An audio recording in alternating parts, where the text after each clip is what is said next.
Did you know or recognise this person? No, I didn't. Could you tell me how his physical condition appeared to you at this point?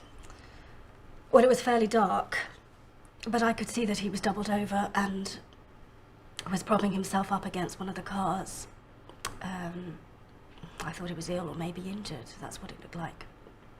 And did he see you or respond to you in any way? No, he didn't. Was there anybody else with him? I didn't see anyone, no. Did you make any attempt to speak to him? Yes.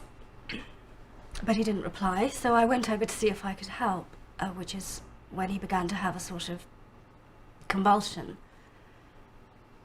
A seizure, I think. What did you do then? Well, I didn't really know what to do for him, so I just thought that the best thing to do was to call for an ambulance, but I couldn't get a signal. So I decided to get to the nearest landline instead. Okay.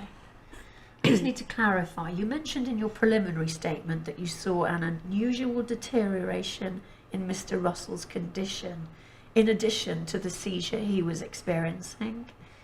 Could you tell me at what point this occurred, please? It was just after that. As I was leaving to get help, to get to a phone, I mean, just as I reached the elevator, I looked back at him. Okay.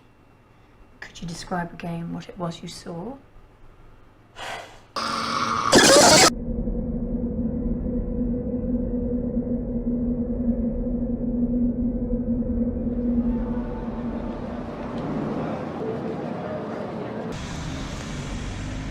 I understand that it was only a few hours after this incident that an additional 2 bodies were found. That would be in the early hours of the 14th. Yes, at 2 different locations. Both displayed evidence of the same extreme physical trauma that Mr. Russell had experienced. I should point out that the subsequent post-mortem examinations determined that each victim did belong to the same particularly rare blood group. This couldn't have been the exclusive cause of death, but as we later found out, it was certainly relevant.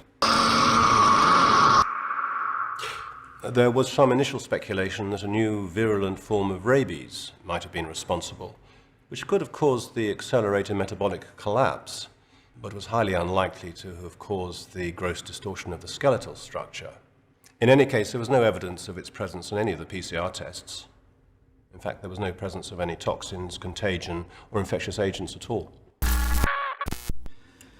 Proceeding to the night of the 16th, significant in 2 regards. Yes.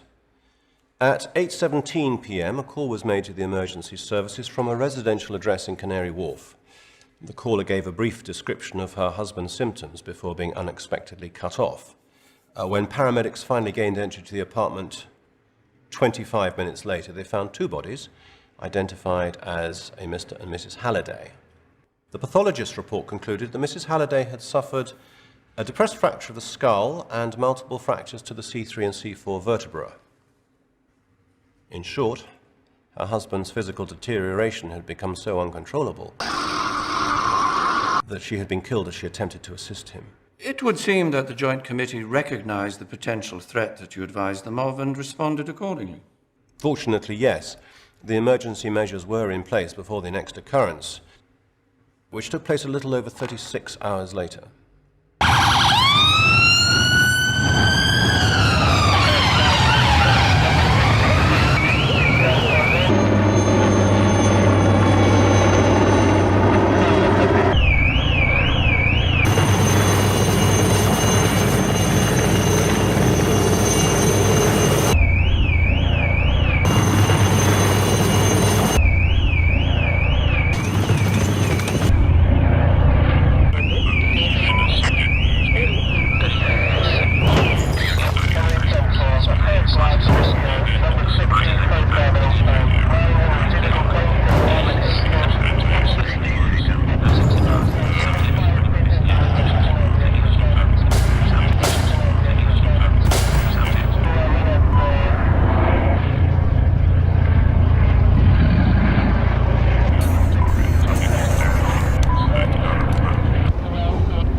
Was it determined why the physical deformities advanced so aggressively in this instance?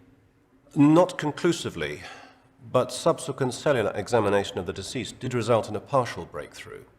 Cytology research at Roslin identified part of the biological process that we now know to be responsible. By this stage, research efforts were focused on what role DNA might have during these episodes, and quite quickly the Roslin team determined that certain long-redundant gene sequences were becoming activated. It's never been clear as to what their functional purpose may have been in the past, but one theory is that they once played an important role in the evolutionary process. This may also explain the range of somewhat primitive physical characteristics we've seen in each of these cases. And the incident in the CRICKSON finance building? Yes. On the evening of the 19th, following a board meeting that had finished at 7:25 p.m., an account executive and one of his assistants had elected to work on into the evening. At approximately 8:35 p.m., just over an hour later, the PA made her way down to the second floor to have a set of papers signed off by a member of the auditing team. Now, this was Mr. Martin Wiseman.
At 8:54 p.m., Mr. Wiseman was found deceased in the fourth floor lobby area.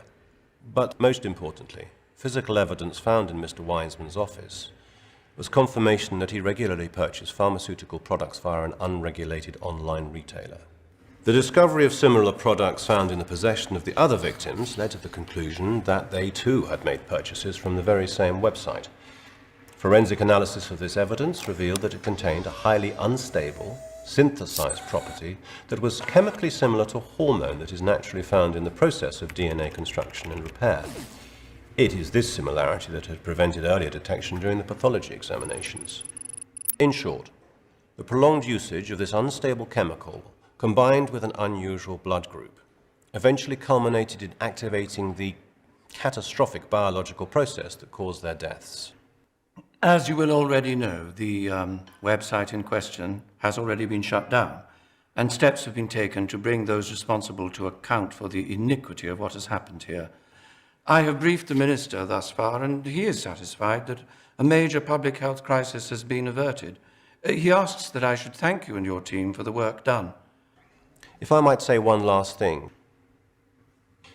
continued diligence in this matter is critical. We know from past experience that even the most aggressive public health warnings are frequently ineffective. With unlicensed pharmaceutical retailers becoming more and more prevalent, it is entirely possible that we will face further emergencies of this type in the future. Thank you, Dr. Ackerman. We will take your concerns under advisement.